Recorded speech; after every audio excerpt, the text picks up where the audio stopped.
The train screamed as it slowed, iron wheels shrieking like they already knew something was about to go wrong. And Caleb Hart stood rigid on the platform with his hat in his hands, dust clinging to his coat and doubt heavier than the revolver at his side, because ordering a mail-order bride had felt like a solution when loneliness pressed against his chest every night, when the ranch echoed with emptiness and the weight of a dying promise to his father demanded an heir.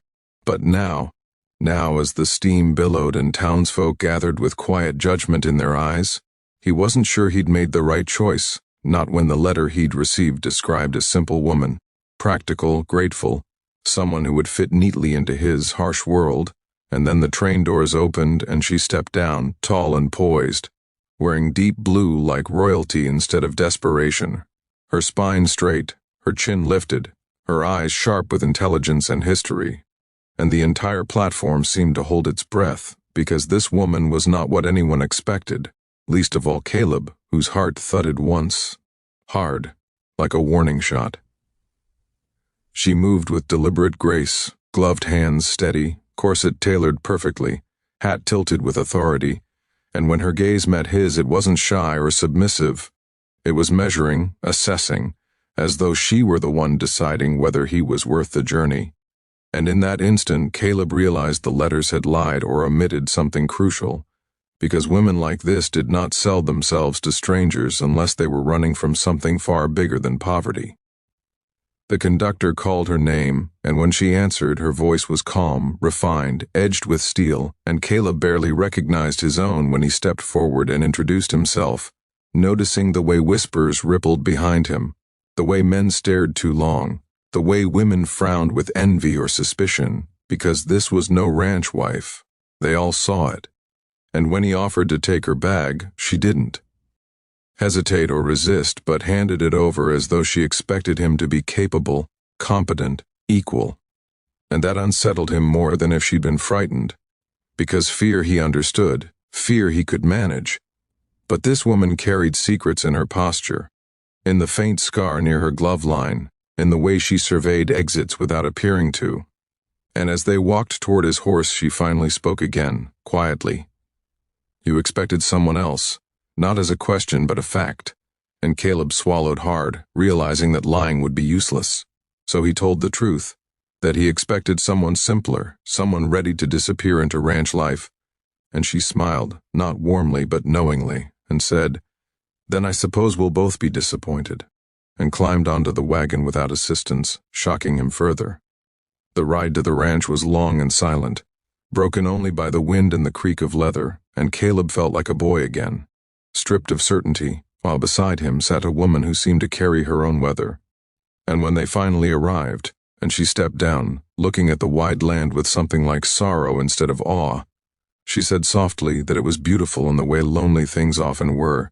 And that night, over a sparse dinner, she finally told him part of the truth, that her name was Eleanor Whitmore, that she'd once lived in a world of chandeliers and expectations, that she had refused a marriage arranged for power instead of love, and when she'd paid the price for that defiance, she'd chosen exile over submission. And Caleb listened, realizing too late that he hadn't ordered a bride. He'd accepted a woman in hiding, one who did not need saving but alliance. And as days passed and her intelligence transformed his failing books, her courage calmed skittish horses, her presence challenged his authority without undermining it, the ranch began to thrive, and so did something far more dangerous between them. But the past always finds what it's owed, and when strangers arrived bearing polished boots and sharp questions, Eleanor did not panic, she prepared. And when Caleb realized powerful men wanted her returned like property, something in him hardened into resolve, because she had chosen his world when she could have run again, and when he stood between her and those men with a rifle steady and voice unshaking, declaring that whatever bargain they thought they had no longer applied, the truth became clear to everyone watching. This wasn't a mail-order bride story. It was the forging of a partnership born in fire, sealed by choice. And when Eleanor finally took his hand in public, not out of obligation but loyalty, the town understood they were witnessing something rare, something earned. And if you're still here, if this story pulled you in, stirred something in you, Then don't walk away just yet. Subscribe, because stories like this aren't about the past. They're about courage, identity, and the moment two broken paths collide and choose to move forward together. And the next story might be the one that stays with you long after the screen fades to black. The first gunshot cracked through the morning like the land itself had split open, and Caleb knew before the echo died that the past Eleanor carried had finally caught up to them, because men like the ones riding up the ridge didn't come to talk, they came to collect, and Eleanor stood on the porch beside him in a calm blue dress that fluttered in the rising wind, her face composed but her fingers curling once at her side. Just once, before she straightened, signaling she was ready not to be rescued, but to be defended alongside, and that was the moment Caleb understood fully what it meant to choose her, because choosing Eleanor Whitmore meant choosing conflict, choosing consequence, choosing a life where peace had to be earned every single day. The riders dismounted with arrogance sharpened by authority, papers in hand, names spoken like verdicts, and when they addressed Eleanor as if she were an asset misfiled, Caleb felt something snap cleanly inside him, a line crossed that could never be uncrossed, and he told them plainly that she was his wife now, not by ink or convenience, but by will, and that if they intended to take her, they would have to bury him first. And Eleanor watched him say it with an expression he had never seen before, something dangerously close to hope.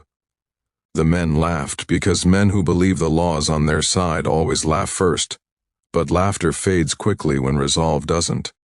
And when the first man reached for his weapon, Eleanor moved faster than anyone expected, knocking his arm aside, proving in a single breath that she was not the fragile aristocrat they imagined, and chaos erupted, dust and shouts and fear tangling together as shots rang out, and the ranch hands poured in from every direction, loyalty forged not by fear but respect. And when it was over and the riders retreated wounded and furious, promising consequences that would come with seals and signatures instead of bullets, the silence that followed was heavier than the fight itself. That night, under a sky crowded with stars, Eleanor finally told Caleb everything, the family name that opened doors and closed cages, the engagement that would have traded her voice for influence, the escape that made her a liability instead of a lady, and Caleb listened without interruption because some truths demand stillness. And when she finished, she said quietly that she would leave if staying endangered him, that she had already ruined one man's plans and would not ruin another's life. And Caleb answered without hesitation, telling her that his life had been empty long before she arrived, that danger had simply given it meaning. And when he took her hands this time, there was no audience, no performance, just two people standing at the edge of something irreversible, choosing it anyway. The days that followed tested them relentlessly. Threats delivered through intermediaries, pressure from townsfolk afraid of retaliation, sleepless nights where Eleanor wondered aloud if love could survive a war it never asked for. But each challenge bound them tighter, until the idea of separation felt more impossible than the danger itself. And when Caleb proposed not because he needed a wife but because he wanted a partner, Eleanor said yes, not with relief, but certainty, sealing a union born not from order or obligation but defiance and trust. If this chapter made your heart race, if you felt that pull between risk and devotion, subscribe now because the next chapter goes deeper, where power strikes back, where love is tested not by distance but sacrifice, and where choosing each other may demand more than either of them ever imagined. The letter arrived without warning, thick paper, embossed seal, delivered by a boy who wouldn't meet Caleb's eyes. And Eleanor knew the moment she touched it that this was not a threat meant to scare them. It was an order meant to end resistance, because real power doesn't shout, it summons. And as she read the words aloud under the dim lamplight, the ranch seemed to shrink around them, every wall suddenly fragile, every mile of land suddenly exposed, the message clear and merciless. Return willingly and avoid bloodshed. Refuse and watch everything you've built be dismantled piece by piece. And Caleb felt the familiar heat of anger rise. But Eleanor surprised him by remaining calm, almost distant, because she had grown up among men who destroyed lives with signatures instead of guns. and she understood the rules of this battlefield better than he ever could. Over the following days, the pressure came quietly, suppliers withdrawing, loans questioned, old land claims resurfacing like ghosts with teeth, and the town that once watched them with curiosity now watched with fear, because association itself had become dangerous, and Caleb began to realize that protecting Eleanor no longer meant standing in front of her with a rifle. It meant surviving a war designed to be invisible. One night, when exhaustion finally stripped away her composure, Eleanor admitted the truth she'd been avoiding. The man who wanted her back didn't want marriage anymore. He wanted obedience, and making an example of her would ensure no other woman ever refused him again. And the weight of that settled between them like gravity, because love was no longer the only thing at stake. Defiance itself had become a crime. Caleb proposed a solution born of instinct: run, disappear, take the horses, and vanish into land too rough for pursuit. But Eleanor shook her head because running had already cost her everything once, and she would not build a future on endless escape. And instead she suggested something far more dangerous: confrontation on their terms, exposing truths powerful men depended on staying buried, using the very networks she had once been groomed to serve. And as she spoke, Caleb saw her fully for the first time. Not a woman seeking safety, but one reclaiming agency. And the choice before him became clear and terrifying, because standing with her now meant becoming an enemy of people who never lost. And yet when dawn came and the ranch hands gathered, Caleb didn't hesitate, telling them the truth, offering them freedom to leave without judgment. And when none of them did, Eleanor felt something fracture and rebuild inside her, because she had never known loyalty that wasn't bought. The plan unfolded slowly, deliberately, alliances formed in whispers, documents copied under false names, risk layered upon risk until even hope felt dangerous. And the night before Eleanor was meant to step into the open and draw attention to herself like bait, she confessed her fear, not of failure but of surviving and losing him anyway. And Caleb answered with a promise spoken without poetry, that whatever came she would never face it alone again. The night Eleanor stepped into the city alone, dressed not as a fugitive, ranch wife, but as the woman she once was, composed, deliberate, unmistakable. Caleb watched her disappear into lamplit streets with a weight in his chest he could not name, because this was the kind of plan that succeeded only by daring fate to intervene, and fate had a habit of answering. Inside the grand hall where power gathered behind velvet curtains and polished smiles, Eleanor moved like memory made flesh, every step calculated, every word sharpened by years of silence, drawing eyes, drawing whispers, drawing exactly the attention she needed. And when she finally spoke, quietly, publicly, irrevocably, she did not accuse, she revealed, letting documents surface like submerged bones, letting men who had never expected resistance stumble over their own certainty. And the room shifted, because power survives on secrecy, and she had dragged it into the light. But exposure always demands a price.